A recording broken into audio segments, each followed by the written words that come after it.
बिस्मिल्लाहिर्रहमानिर्रहीम, अस्सलाम वालेकुम। मैं हूं दिशान अहमद सिद्दीकी। आप देख रहे हैं सबसे पहले पाकिस्तान वफाकी हुकूमत की जानिब से बजट 2024 और 25 पेश कर दिया गया है। और ये बजट क्या नया तूफ़ान लेकर आया है, मैं इस पर बात करूंगा। इसके अलावा बात करूंगा पाकिस्तान मुस्लिम लीग नून और पीपल्स पार्टी के हवाले से जो खबरें चल रही हैं, क्योंकि अमूमन यही तासुर दिया जा रहा है कि पाकिस्तान पीपल्स पार्टी और मुस्लिम लीग नून अंदर से एक हैं, लेकिन बाहर बैरूनी तौर पर ये लोग जो इख्तलाफात का ड्रामा करते हैं। मैं इस पर भी कुछ बात करूंगा, लेकिन पहले मैं आता हूँ वफाकी हुकूमत की जानिब से जो बजट पेश किया गया है और इस बजट में तनख्वाहदार तबके पर जो जुल्म किया गया है। तो मैं पहले इसको बताता हूँ। अब जो बजट में मैंने आपको पहले बताया था कि अब जो नया बजट आएगा इसमें जो है बेतहाशा टैक्सेस लगाए जाएंगे, क्योंकि ज़ाहिर सी बात है इनको रिकवरी करनी है, और रिकवरियाँ जो है आवाम का खून चूस के इनको जो है रिकवर करना है, और गरीब आवाम पे जो है इनका सारा बस चलना है। क्योंकि आप अगर किसी भी सनतकार की बात करें, बिजनेसमैन की बात करें, ताजिर की बात करें, कारोबारी शख्सियात की बात करें, तो अगर कारोबारी जो भी शख्सियत है जिसके मिलें हैं, इंडस्ट्रियाँ हैं, सनतें हैं, या जिस भी शोबे से वो वाबस्ता कारोबार कर रहे हैं, तो अगर उन पे कोई भी टैक्स लगाया जाएगा, कोई भी उन पे जो है मज़ीद जो है उनसे कहा जाएगा कि आप अपनी मसनूआत को महंगा करें, तो उसका बराह रास्त असर जो है आम आवाम पर पड़ेगा। क्योंकि किसी भी सनतकार को या किसी भी बिजनेसमैन को, ताजिर को अगर टैक्स लगाया जाएगा, तो वो रिटर्न में जो लेगा वो एक आम आवाम से लेगा, क्योंकि उसकी जो भी मसनूआत है वो एक आम मार्केट में जाएगी, आम मार्केट में से दुकान पे जाएगी, पर दुकान से फिर वो आम सारिफ जब खरीदेगा, ज़ाहिर सी बात है वो उन तमाम चीज़ों का टैक्स जो है लाजमी देगा। अब जो तनख्वाहदार तबके पर जो टैक्स लगाया गया है उसके मुताबिक जो है जिनकी तकरीबन 6 से 8 लाख तनख्वाह होगी, 6 से 12 लाख तनख्वाह होगी, उनको जो है 5% टैक्स जो है अदा करेंगे। इसके अलावा जिनकी 12 से 22 लाख तनख्वाहें हैं वो 15% टैक्स अदा करेंगे। इसी तरह बिलतरतीब 22 से 32 लाख वाले 25% टैक्स देंगे। 32 से जो है 41-42 लाख तनख्वाह वाले 35% टैक्स देंगे, और इससे ज़्यादा वाला जो है 35% टैक्स, वो भी 35% टैक्स देगा।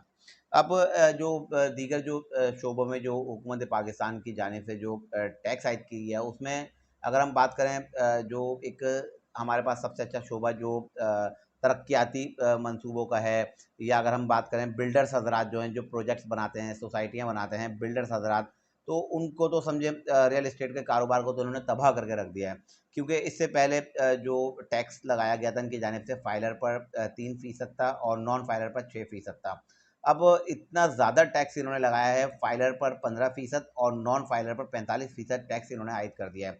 तो अब काफ़ी सारी सनतें हैं जिसमें सीमेंट है, कागज़ की मसनूआत से वाबस्ता चीज़ें हैं, सनतें जो हैं उनमें तांबा, स्टील, कोयला, सिगरेट, लग्जरी गाड़ियाँ और जायदाद, मतलब इतना बेतहाशा टैक्स लगाया है कि आप तसव्वुर नहीं कर सकते।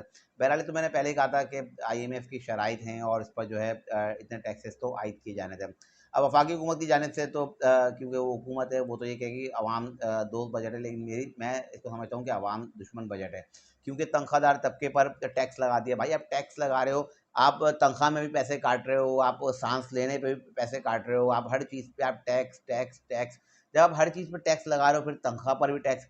अब तो लगता है कि सिर्फ उठने बैठने पे, खाने पीने पे, सांस लेने पे, क्योंकि इस पे सिर्फ टैक्स रह गया, फिर तो बोलेंगे भाई आप कितना चलते हो, कितना सोते हो, कितना जागते हो, अब बस इस पे टैक्स लगाना बाकी रह गया। बाकी तो आपने तकरीबन इस मुल्क की आवाम का बेड़ा गर्क करके रख दिया है। तो मैंने कहा कुछ भी आपसे शेयर करूं कि वफाकी हुकूमत की जानिब से बजट पेश किया गया है, इस पे आवाम पर कितना जुल्म किया गया। आज सिंध असेंबली में सिंध का बजट भी पेश किया जाएगा, लेकिन तवक्को ये की जा रही है कि सिंध असेंबली का बजट में काफ़ी हद तक जो है आवाम को रिलीफ दिया जाएगा। बहरहाल देखते हैं अब ये बजट पेश हो तो, क्योंकि अभी 4 बजे इसका बजट पेश होना है, और जिस वक्त मैं व्लॉग कर रहा हूँ अभी तक इसका बजट पेश नहीं किया गया। इसके अलावा ये आम तासुर दिया है कि पाकिस्तान मुस्लिम लीग नून और पीपल्स पार्टी जो है बज़ाहिर अंदर से एक हैं, लेकिन जो है सब सामने जो है आवाम को दिखाने के लिए ये लोग लड़ रहे हैं। लेकिन जो मेरे पास अहम ज़राए से खबर आई है वो यही है कि अंदरूनी तौर पर भी पाकिस्तान पीपल्स पार्टी और मुस्लिम लीग नून में इख्तलाफात हैं। क्योंकि आपको पता होगा हितक इज़्ज़त का कानून जब पंजाब असेंबली में पेश किया गया था, और गवर्नर पंजाब सरदार सलीम हैदर के पास जब असम्बली भेजी गई थी, तो उन्होंने उस पर कहा, बातचीत के उन्होंने टाइम मांगा था कि इस पर बात करते हैं, कुछ इसमें अमेंडमेंट करते हैं। लेकिन पाकिस्तान मुस्लिम लीग नून की हुकूमत है पंजाब में, और गवर्नर पंजाब सरदार सलीम हैदर जैसे ही कुछ दिनों की छुट्टियों में बैरून मुल्क गए, तो उस वक्त जो है जो स्पीकर पंजाब असेंबली हैं, जो मलिक अहमद ख़ान वो निगरान वज़ीर आज़म निगरान गवर्नर के तौर पर जो है उन्होंने उस बिल को जो है मंज़ूर कर लिया और समरी पर उन्होंने दस्तखत कर दिए।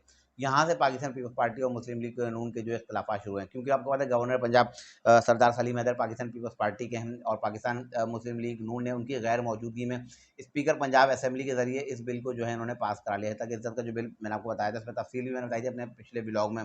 तो उसके बाद से जो है पाकिस्तान मुस्लिम लीग नून और पीपल्स पार्टी में इख्तिलाफ़ात हैं। यहाँ तक कि एक इजलास जब हुआ है उसकी खबर है कि बिलावल भुट्टो ज़रदारी साहब ने अपने अरकान कौमी असम्बली जो उनके एमएनए हैं उनको ये तक इख्तियार दिया था कि अगर आप बजट के मुखालफत में भी अगर आप वोट देंगे तो हम जो है आपके खिलाफ जो पार्टी की कार्रवाई नहीं करेंगे। यानी कि कार्रवाई होती है ना, क्योंकि पार्टी की हिदायत दी जाती है कि आप जो है बजट या पेश है आपने सिर्फ यस करना है।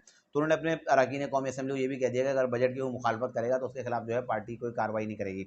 इसके अलावा मोहम्मद औरंगज़ेब हैं वफाकी वज़ीर ख़ज़ाना, उनसे भी शिकवा है पीपल्स पार्टी का कि उनको जो है बजट बनाने में उनको जो है एतमाद में नहीं लिया गया।